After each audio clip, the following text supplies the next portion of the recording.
During this lesson on the Ground Proximity Warning System, or GPWS, we will have a look at its history, its modes of operation, and the indications associated with these modes.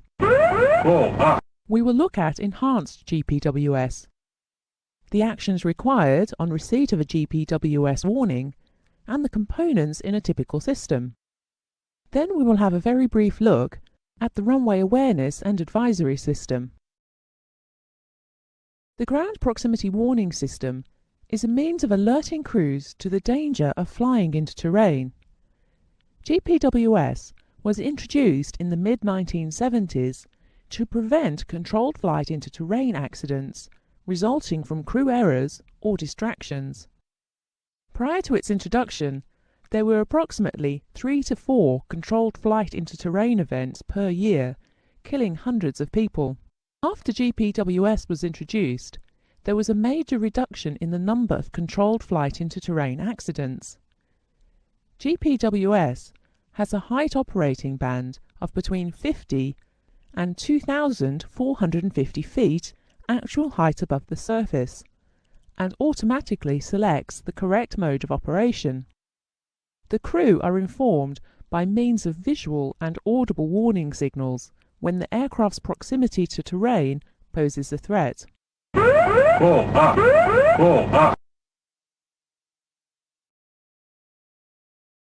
We will now look at the individual modes of operating, starting with Mode 1.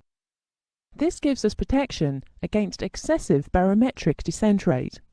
It has 2 boundaries and is independent of aircraft configuration. Penetration of the first boundary generates an oral alert, which is repeated every second and a half. Sink rate, sink rate.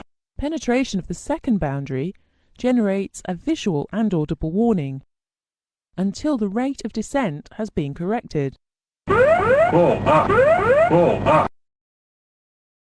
Mode 2 has inputs from radio altitude rate of change, Mach number, barometric altitude, and aircraft configuration. It also has 2 boundaries. Crossing into the first boundary causes an oral alert. Terrain, terrain. The caution boundary is so small that almost instantaneously it will be followed by a visual and audible warning. Pull up, pull up. After leaving the pull-up area, the audible alert will again be heard while in the terrain segment. Terrain, terrain. If both boundaries are penetrated in the landing configuration, then only the repeating audible alert message is heard. This is repeated every second and a half. Terrain, terrain. As speed increases to between 220 knots, or Mach 0.35, and 310 knots, or Mach 0.45, with undercarriage up, the highest radio altitude at which Mode 2 operates is increased to 2,450 feet. This higher portion is inhibited with the flap override switch in the flap override position. Mode 3 provides an alert if a descent is made during the initial climb or go-around. Mode 3 is effective between 50 and 700 feet radio altitude and generates the alert when the aeroplane has descended by 10% of the existing radio altitude. It is not armed during the approach until below 200 feet radio altitude. The oral alert is repeated every second and a half until the flight condition is corrected. Don't sink, don't sink.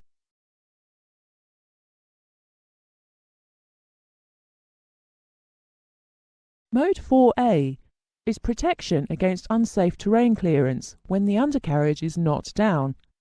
The system is armed after takeoff and after passing through 700 feet radio altitude. When the aeroplane subsequently descends below 500 feet radio altitude and at a speed of below 220 knots, or Mach 0.35, then the oral alert "too low gear" is heard and repeated every second and a half with the visual indication "pull up." Too low gear, too low gear. With an increase of speed to above 220 knots, or Mach 0.35, the boundary is increased to 1,000 feet radio altitude, and the aural alert changes to too low to rain. It is also repeated every second and a half. Too low to rain. Too low to rain.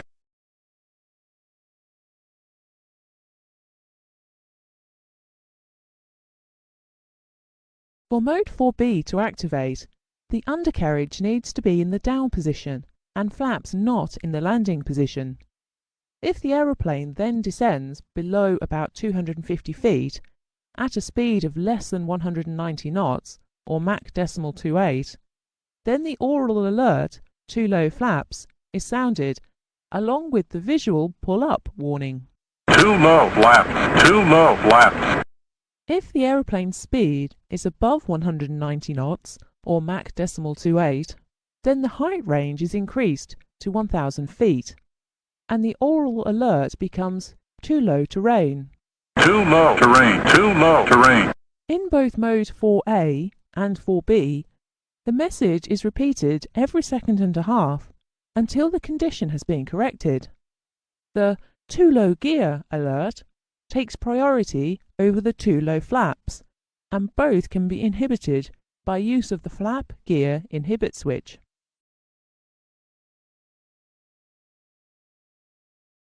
A Mode 5 alert is issued when the aeroplane descends more than 1.3 dots below the glide slope. Mode 5 is armed when a valid ILS signal is being received by the captain's glide slope receiver and the radio altitude is below 1,000 feet. There are two areas of alert, soft and loud. In both areas, the alert is a repeated glide slope call and the illumination of the below glide slope light. Glide slope. Glide slope. Glide slope. In both areas, the voice message repetition rate increases as the glide slope deviation increases. Glide slope. Glide slope. Glide slope. In the loud alerting area, the voice message amplitude is increased. Glide slope. Glide slope. Mode 5 can be cancelled or inhibited by pressing either pilot's below glide slope light while below 1,000 feet radio altitude. It will rearm again on climbing above 1,000 feet radio altitude. Modes 1 to 4 aural alerts have priority over Mode 5 alerts. However, both pull-up and below glide slope lights could be illuminated at the same time. Mode 6A operates between 50 and 1,000 feet and provides the crew with an aural warning if the aeroplane descends below the minimum decision height as set on the captain's radio altimeter. The aural alert minimums sounds only once and will be rearmed when the radio altitude becomes greater than that selected. Minimums.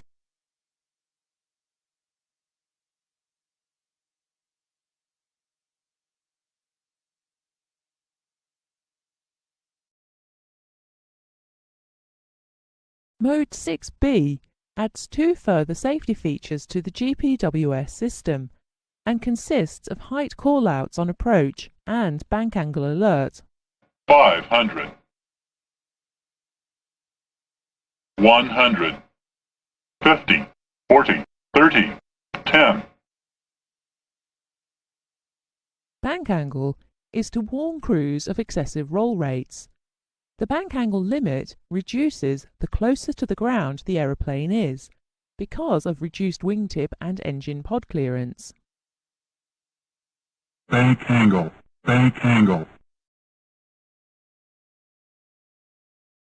Mode 7, which has priority over all other modes, provides the crew with visual and aural alerts and warnings when entering a potential wind shear area. To achieve this, it requires inputs from ground speed, airspeed, barometric height, rate of descent, and radio altitude. The system reacts to the onset of wind shear conditions.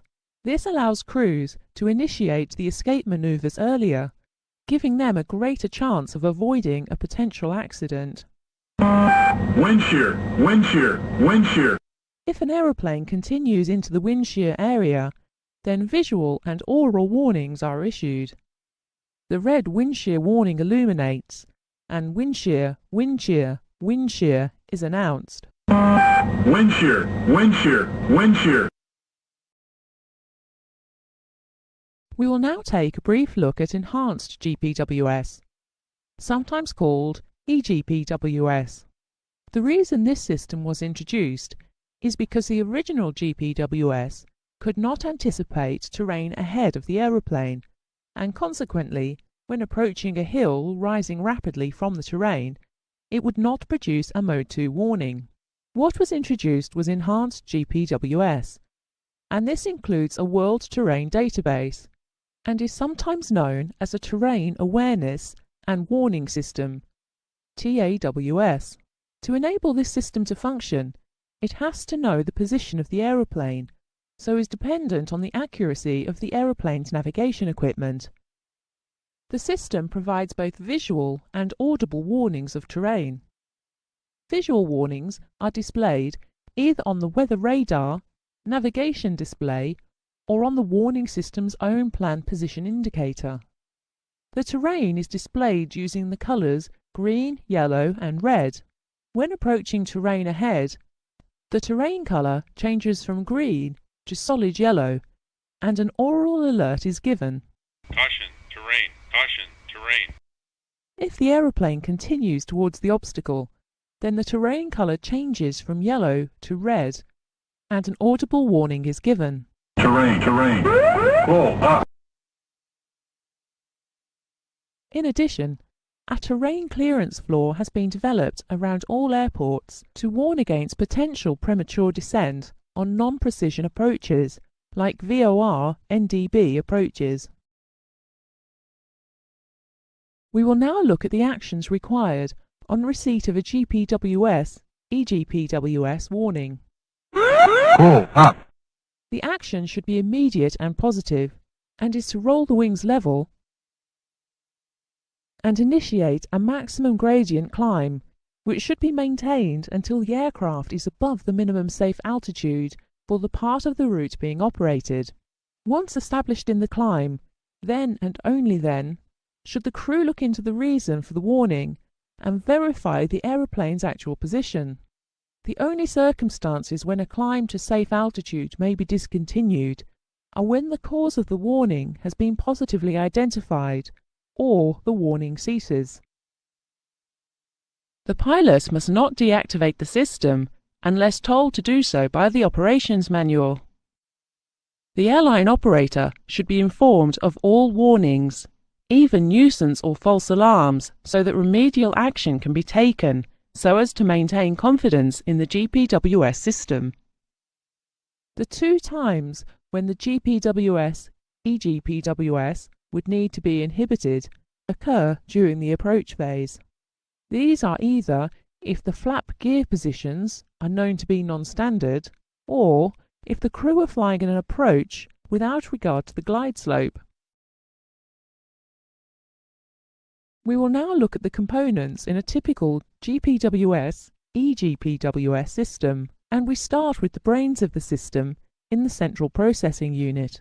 Into the central processing unit are various inputs from the radio altimeter for actual height above the ground, Mach meter, air data computer for all the barometric information, glide path deviation, undercarriage, and flap positions, and finally, input from the navigation system.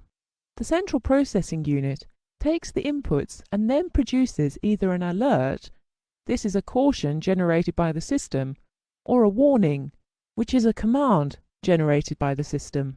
This is then sent back to the necessary output, including the master indicator, visual warning, and audio warning. The final part to GPWS is the Runway Awareness and Advisory System, which was introduced to help reduce the number of runway incursions. The system has a database of all airport layouts, so combined with an accurate navigation positioning system, like GPS, it enables the system to know where the aeroplane is in relation to runways and taxiways. It helps improve a crew's situational awareness when in the vicinity of an airport by issuing various oral alerts during taxi, takeoff, approach and landing. During this lesson, you have seen the different modes of operation of the Ground Proximity Warning System, GPWS, when they apply, and the different configurations required to trigger a warning or alert. You may wish to take some time to study the table before continuing. You were also shown the reason that the Enhanced Ground Proximity Warning System, sometimes known as the Terrain Awareness System, TAWS, was introduced. Next, you saw the required actions to be taken in the event of a GPS warning or alert, and the components of a typical GPWS system.